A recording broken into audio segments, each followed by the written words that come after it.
So there's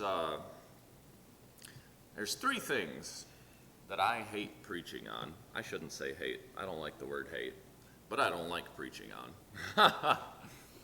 One of them is homosexuality, because I don't like targeting an individual. I hate that feeling, though it is right and it is good to teach.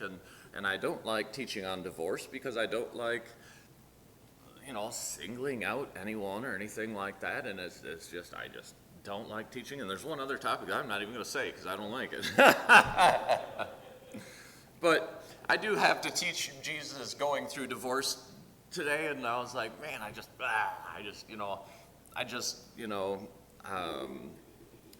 boys, it stressed me out. I looked at the Sermon on the Mount, and I was like, well, if I do it, I got to go through this. But we will go through it. We'll get through it. But just know that things. We trust that things are in the past, and that that forgiveness and grace and mercy follows, and that there is understanding, for we've all been through a lot of things. And anyway, so as we're looking at this, man, we've been on the teaching, not the Sermon on the Mount, but we've been on the teachings of Jesus for, a year and a half, almost since beginning of COVID, shortly after COVID. And one thing I found is that Jesus' teaching, he gets to the point. He cuts to the core. I mean, the teaching of Jesus pretty much lays it out. He never messes around, it doesn't seem. And last time I was preaching, we were looking at what Jesus said about, if your right eye offends you, to pluck it out. He says it's better that you lose one of your members than your whole body go into hell. He says, avoid sin, work that hard to avoid it. And he says, if your right hand offends you, cut it off. It's better that you lose one of your members than that your whole body goes into hell. And he's like, whoa, this is some strong stuff. He's saying, we have got to be conscientious of how we're conducting our lives and be serious about what is right and wrong, and very serious lesson. And I think that what's been going on here is that the Jewish people especially, and I think this happens again today, is that the Jewish people especially had taken God's law and they'd reduced it so small and cut so many loopholes in it that there was really nothing left. It was just merely a mesh of what God had actually said. They just absolutely destroyed it. And, I like Amish people, okay? I get the idea. I think it's fun, right? I think, if you can, I'm not ready to give up technology, but I like the idea. Fall off the grid. It's good. If I could do it and keep my technology, it would be a great thing. It doesn't work that way, though. But I think that, the Amish people in general, it just reminded me of this, because they have all these rules of things that they cannot do, And I think that, I've talked to so many people who have Amish neighbors and stuff, and they're telling me about the things that they do. And they say, they can't have a phone, so they pay their neighbor to put a phone booth just across the property line. So they can walk over there, hey, yeah, use the phone, hang it up, it's not my phone, I don't own it, I just pay for it, it's just across the property line, and that's how they work. Or nowadays, they pay for their neighbor to keep a cell phone, so they can go over, use the phone, come back, and we don't have a phone, we don't use a phone, we use it next door, but it's not ours, doesn't belong to me, I just make the payments, sort of deal. And they do the same thing with vehicles. They pay for their neighbor to store a vehicle in their garage, their neighbor gives them a ride to work, gives them a ride home, they use the car, they're just not driving. And I just think, at what point, does this become like, don't you understand, like, what I'm getting at? Like, the purpose of the whole separation just isn't really happening. Like there's this law, but you've just skirted it so well that you've done everything there is except to break the rule. And I think that's what the Jewish people were doing. They're taking God's laws, and Jesus is telling them, man, you guys got rotten teachers. You got bad teachers because your teachers are teaching you to do these things. They're teaching you this is all you got to do. He says, you've heard it said, you shall not murder. Your teachers say, as long as you don't actually kill them all the way, you're good, because the law says don't murder. And Jesus says, no, you can't even have that hatred boiling in your heart, because I'm looking at who you are inside, and if you're just dying to kill this person, then I consider that when I'm looking at your heart, that's who you are, so that's what you are. You're a murderer, because that's what you got boiling inside, and you're just lashing out, and you're doing everything you can, except for maybe hiring out the killing. You're take them to the Romans and say, we can't put them to death, you put them to death, or whatever you're doing. They're doing everything but breaking the law. And he says, this is literally the way they're teaching it. He says, your teachers say, do it this way. And they're like, that's how they teach it. They really laid out that program for you to do it that way. And then Jesus is going to say here next, he says, you've heard it said, meaning that your teachers, again, kind of these stupid teachers who are saying that this is all that my law means. He says, you've heard it said, you shall not commit adultery. And he says he's going to go into, how they just diluted it and smashed it down to this tiny little rule. And then they just said, oh, you can do everything. You can do all of this so long as you don't actually commit adultery.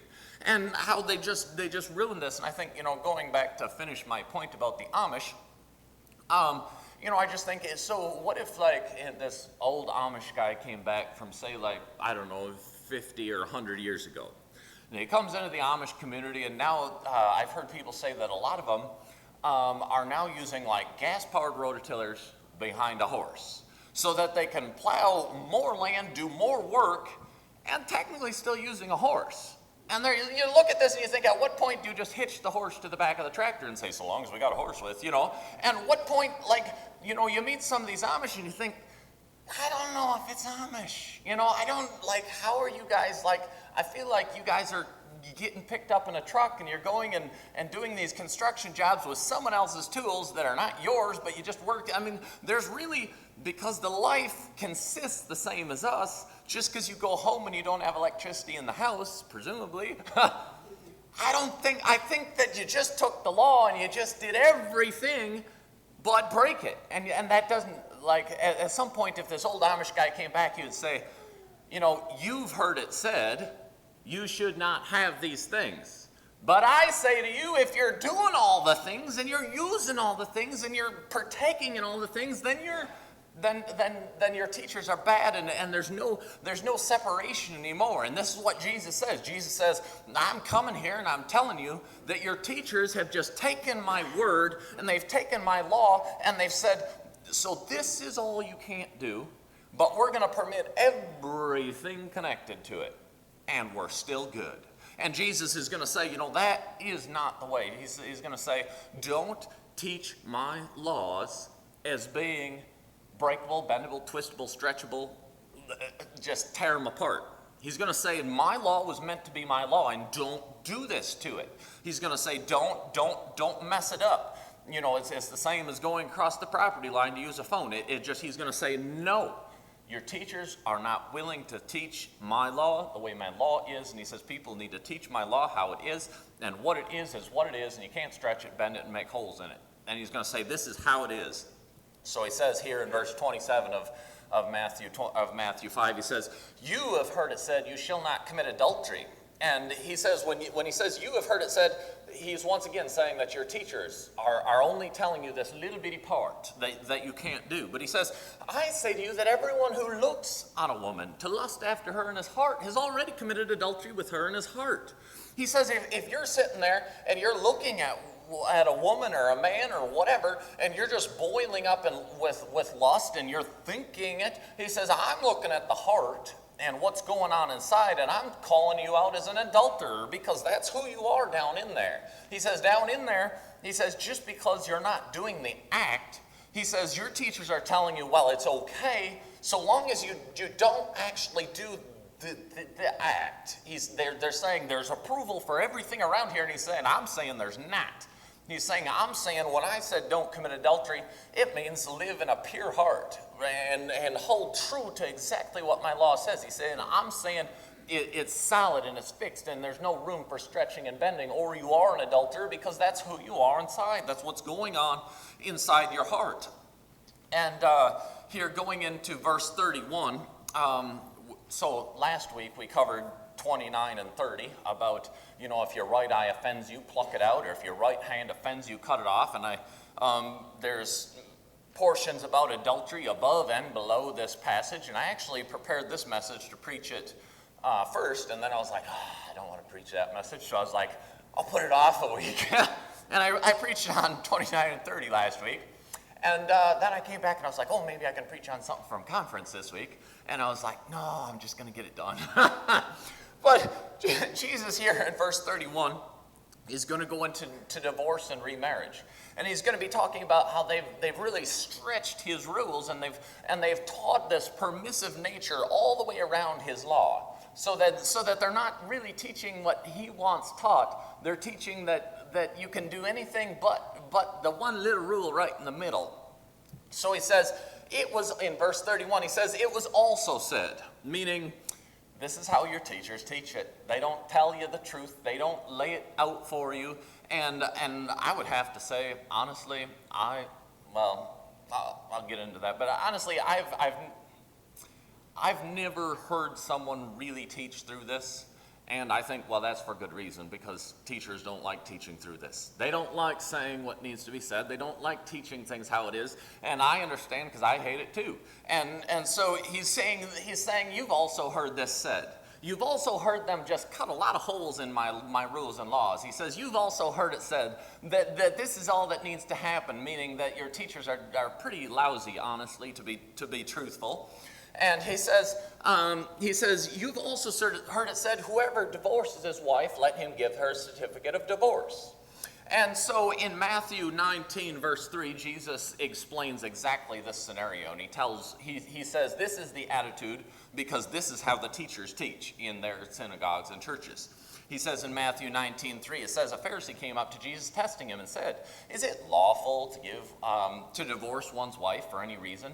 So let's say you're done with your wife. Can you just get rid of her?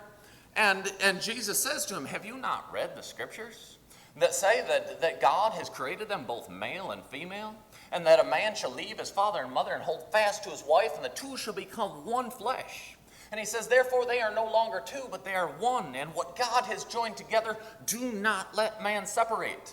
And he says, didn't you read that? Didn't you read the part where it said, don't separate what I joined, that's wrong? He says, did you miss that part in there because you got a Bible, But their teachers had diluted their understanding. Their teachers have taught it and stretched it and twisted it and added this permissive nature to it. Because they say to him, then why did Moses say to give a certificate of divorce and send her away? He says, why did Moses say, give her a certificate of divorce and send her away? Why are you saying that it's still wrong? And so what they've done here is about like this. If Claire was baking cookies, okay, and she said, this is for a women's group in the morning. And she said, Audrey, if you take one of these cookies, if you steal one, you're going straight to bed without supper. And Audrey goes and says to Job, Mom says we can have a cookie, but if we do, it's our supper, and we should head up to bed. Do you see what she did? She flipped the emphasis. She took the don't do it and said, if you do it, you got to do it. You got to do this. So the teachers taught this. They said, God said, if you give a divorce, you have to do the legal paperwork as well. And they said, God says, Moses says that if we want to get a divorce, do the paperwork. And they said, he said, that was our permission. Like, he gave us permission. He said, do the paperwork, and you see but they literally taught it this way. They taught that it was like, don't worry, God's law is only this big. Whoa, look at what I did. But they taught that God's law is only this, and so all it requires is do the paperwork, and it's all okay, and essentially there's nothing left of the rule. They completely demolished the rule. So Jesus says to them in verse 8, he said to them, because of their hardness of heart, Moses allowed it. But he says, from the beginning, it was never meant to happen. He says, it's never been right. He says, from the beginning, it's never been so. He says, because Moses was like, all right, you're so hard-hearted, you're so dead set on it. If you're going to, then do the paperwork. And Jesus says he wasn't giving approval, and your teachers just taught it as he was telling you it's okay. And you realize how the teachers really didn't look at God's law very close. They didn't examine it very well.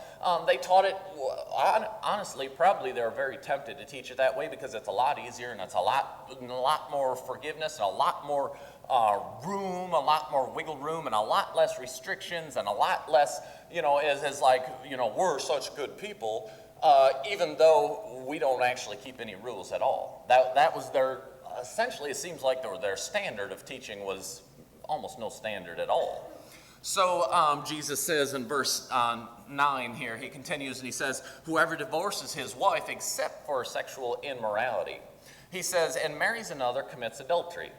So he says that, just because you gave a certificate of divorce doesn't mean that you can move on to someone else. And this is what Jesus is really going to get at. This is really the description of what he's saying in Matthew chapter 5. Because as we go back to verse 31, Jesus is talking about what he just described in Matthew 19. And in verse 31, he says, it was also said, that whoever divorces his wife, let him give her a certificate of divorce. He says, this was how your teachers taught it. This was as little law as they put into it. Essentially, law, no law. And he says to them, but I say to you that everyone who divorces his wife, except for on the grounds of sexual immorality, makes her commit adultery, and whoever marries a divorced woman also commits adultery.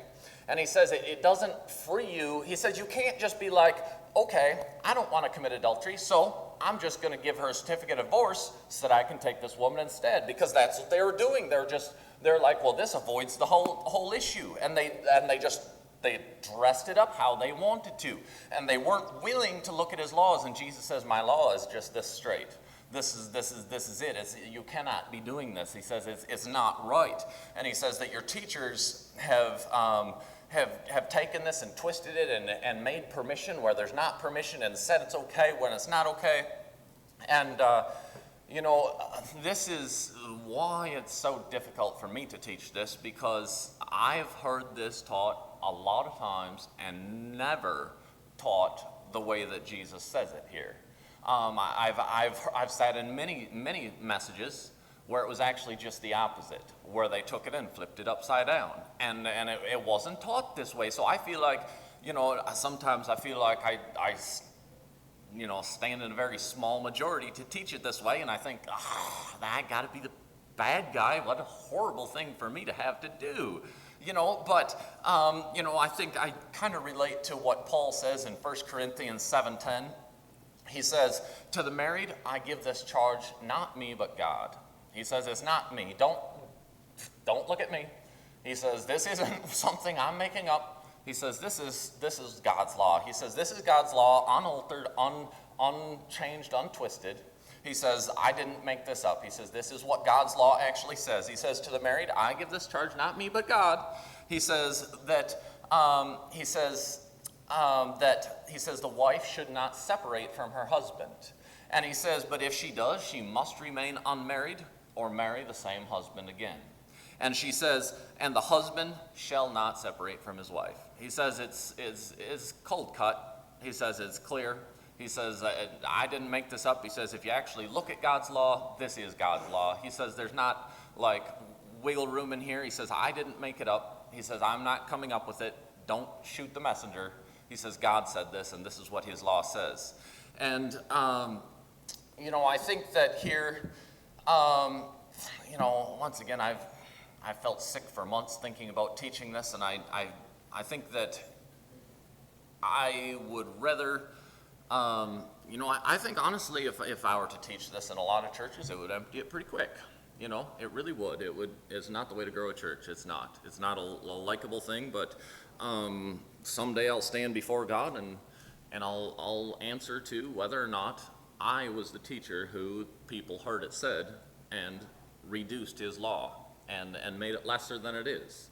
And I have to be accountable to that one day. And as difficult as it is, this is why I preach through whole text, because I come to them and I'm like, I have to really teach through this, I don't want to, but I got to, because I'm committed to that. And I guess, I just have to tell myself, if people want a diluted teaching, then they'll find a diluted teaching, but I also don't ever want to find myself in the place that all the Jewish teachers were in, where they weren't willing to deliver God's word the way it was meant to be delivered. So, in closing here today, number one, we're not meant to stretch God's law. We don't want, they've heard it said, they've heard it stretched, they've heard it bent, they've heard all of this. But he says this is how it is. It's straight, and it's not meant to be bent or stretched or cut holes in it or loopholes. And he says you're meant to live in a pure heart and a clean way, and not be like partaking in any of these surrounding things. And secondly, I think that there can be the temptation in a lot of these things to point fingers and say, oh, I know that this person has done that. But honestly, what does Jesus say? He says adultery is in the heart. And the Jews, what they did, they grabbed a woman caught in adultery, and they said, oh, we know she committed adultery, and they come dragging her before Jesus saying, Moses' law says she should be stoned. And Jesus condemns each and every one of them, because in their hearts dwells adultery. In their hearts dwells lust. In their hearts, and they're wanting to point their fingers at other people and say, oh, look at other people, when we're all together guilty. And we've all together done these things. And what does Jesus say? Jesus condemns each one of them, and they leave. And he says, who condemns you, woman? And she says, no one. They left. And he says, neither do I. And he says, go and sin no more. He says, there is forgiveness and moving on. He says, I don't hold this against you. Just don't do it in the future, because their forgiveness is a wonderful thing. Finding God's grace and mercy and moving on and starting fresh, that you don't have to dwell in the past, because we've all had a past and we've all made all of these mistakes. And at the feet of Jesus finds mercy and forgiveness and a fresh start and moving on. And what a wonderful thing that we can find this forgiveness and fresh start and move on with our lives. But we need to also commit to the future. That committed to the future is committed to God's law. And that, when we find mercy at Jesus' feet, then we move on and we try to hold the standard of what God has for us. So we will have a closing song, I believe.